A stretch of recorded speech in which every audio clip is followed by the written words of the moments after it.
72 Kabanata. Awit ng Papuri. Kataas-taasang Diyos na Panginoon namin, napakabuting magpasalamat at umawit ng papuri sa inyo. Nakalulugod na ipahayag ang inyong pag-ibig at katapatan, araw at gabi, habang tumutugtog ng mga instrumentong may kwerdas. Dahil pinasayan niyo ako, Panginoon, sa pamamagitan ng inyong kahanga-hangang mga gawa. At dahil dito, ako'y umaawit sa tuwa.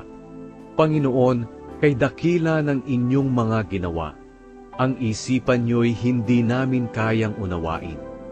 Hindi maunawaan ng mga hangal at matitigas ang ulo na kahit umunlad ang taong masama gaya ng damong lumalago, ang kahahantungan pa din niya ay walang hanggang kapahamakan. Ngunit kayo, Panginoon, ay dakila sa lahat magpakailanman. Tiyak na mamamatay ang lahat ng inyong kaaway at mangangalat ang lahat ng gumagawa ng masama. Pinalakas niyo ako na tulad ng lakas ng toro, at binigyan niyo rin ako ng kagalakan.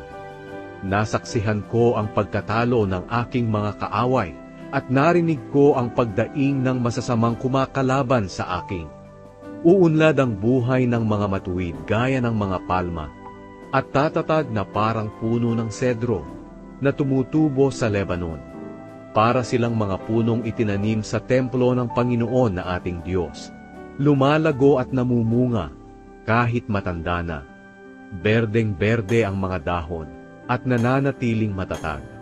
Ipinapakita lamang nito na ang Panginoon, ang aking bato na kanlungan, ay matuwid.